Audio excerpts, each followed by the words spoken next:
Hello, good evening. Uh, Thank you for your patience. Uh, so straight away, I'm going to tell us how the system work. Basically, I call it the sniper scalping system. The target is to make 50 to 100 pips minimum per day, and it's very simple. The rules are very simple, and the strategy is very simple. The rules is that we stick to the London and the New York section. We try to avoid the Asian sections as much as possible. So we stick to the London and the New York sections.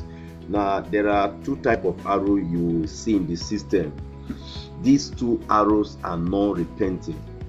They never repent. I guarantee you that they never repent. You have the big arrow. This is the big arrow. Big blue or red arrow. Okay, this is showing a reversal of the trends. Tells out that the trend is likely to reverse, but we do not use this to play straight. If you do, you can use to play straight in any case, but it's risky. Now the second arrow are these small balls, these smaller balls, these balls. Okay, red and blue, they are what we use for entry, perfect entry, or for additional entry in a trade, into a trade. Now let's look at a buy situation, and then we'll look at a sell situation. Okay, let's look at a buy situation and the rules. These rules are subject to modification as professional traders like you know share and use the system as time goes on. So let's look at buy.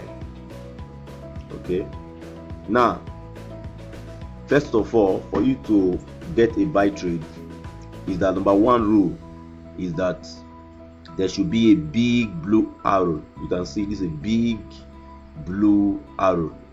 Now after you get a big blue arrow, some people can aggressively take it, but I don't encourage that. The next thing is to wait for the appearance of the first blue ball. Okay, and it's not all blue ball you take. One of the criteria for taking that first blue ball, make sure it is not below the last swing low. Okay, I look at the swing low I consider the swing low just immediately. Okay, let's take this now, but I also consider the one that is closest to the ball. Okay, this one closer to the blue arrow. So make sure that this, you can see that after this arrow, this blue ball appears. You can see that the swing low of this particular signal is not below this or this. So it's a good ball.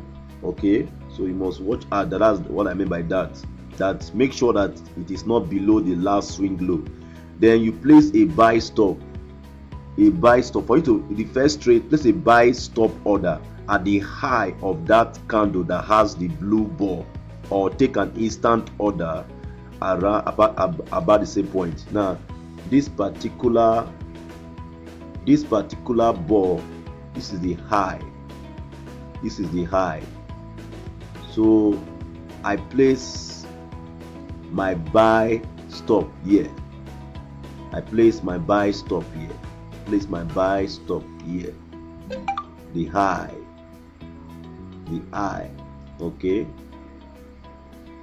of that candle. Let me enlarge this. Okay, I place my buy stop here. Okay, this way I place my buy stop or my instant order. So this, if I play after this close of the candle, I immediately place my buy stop. It will be triggered either with this candle or with this candle. So you can see that from the point it was triggered, it's over 10 pips. By the time it gets to around 10-15 pips, I should break even by pulling my stop loss. Okay, I'll put my stop loss from, okay, first of all, okay, whatever my stop loss is, I'll discuss that now. I'll bring it here.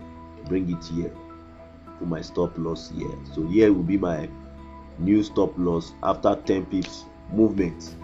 But let's look at other rules before we talk about stop loss. Stop loss should be few pips below the low of the same candle or the last swing. Okay, so this will be here will be my stop loss. So I have my stop loss here. I have my stop loss here. I have my stop loss here. Yeah, around here. I have my stop loss here. Okay, I have my stop loss here. But as soon as there's a movement from here to about 10-15 pips or so, okay, so I immediately move my stop loss to this point, so I'm risk free. Now I also said that break even as soon as trade is 10 pips in profits. Add more position if the bars appear in the same direction or a distance of 10 pips. So I'll add a trade here. I'll add a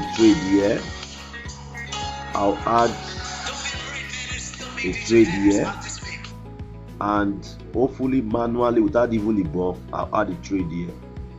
Okay, now if you added EMA 50, okay, I didn't add this before, let me add that now. 50 to the rules. Okay, we added EMA 50 according to the rules, which is close all trade when EMA 50 is crossed or trail using the latest higher low. Okay, so meanwhile, as soon as the trade gets to this point, I've already broken even. When the trade moves here, I should put my stop loss here. When the trade moves to this point rather, I'll put my stop loss here. Okay, and so on and so forth until there's a close here, or I can have a fixed stop loss or take on. At this particular point, if I'm to be knocked out of this trade, imagine if I use this, it's 35 pips, but if here 50 pips. So basically, if you are using a fix, you use 50 pips. By 50 pips, please get out of the trades. By 50 pips in the 5 minutes time frame, that's enough. So that's basically for the buy trade. Let's look at sell trades. Now the reverse, but let's just go through them. Sell trade, there should be a big red arrow. This is the big red arrow, but we're not entering our trade here. This is the big red arrow. The next rule is that we wait for the appearance of the red ball. So after this, there's appearance of the red ball. Look at the red ball. This is the red ball. Now after the appearance of the red ball, we said make sure it is not above the last swing high. So this is the last swing high. This, I'll consider this. Okay, I will also consider this. So you can see that it's a good ball because it's not above in either of these. So I'll place my first trade at the high. This is the candle in question. This is the low of the candle. In this case, I'll put my sell stop here. So it goes like that and comes here and triggers. I enter into this trade, and then I'll try and add more trade here, more trade here, more trade here, more trade here, yeah. Okay, I'm likely to use my judgment to add a trade here, even though there's no ball here. Okay, and I'll keep the trade. I will exit at this point. This is my exit. Around this place is my exit. Around here is my exit. So other rules, just for now. Other rules now. I said set stop loss. Like I said, now your stop loss will be here. Your stop loss will be here. Your stop loss here. Okay, stop loss somewhere. Give it a little space to breathe. Let's say around this environment. Okay, and then as soon as your trade moves 10 pips from here to this point, about 10 pips, so when you break even, you move the stop loss to this point. When the trade gets to this point, you move your stop loss here. When the trade gets to this point, you move your stop loss here. When the trade gets to this point, move your stop loss here. So if you're going to follow the trend from this point to where you have 50 pips, but ideally if you have 50 pips already in profit, you come out. But if you there's a crossover, a breakout, a true breakout, you should close your trade. So I believe we follow this rule, and where possible we might make modification in the future. Thank you very much. I will answer your question privately. Thank you.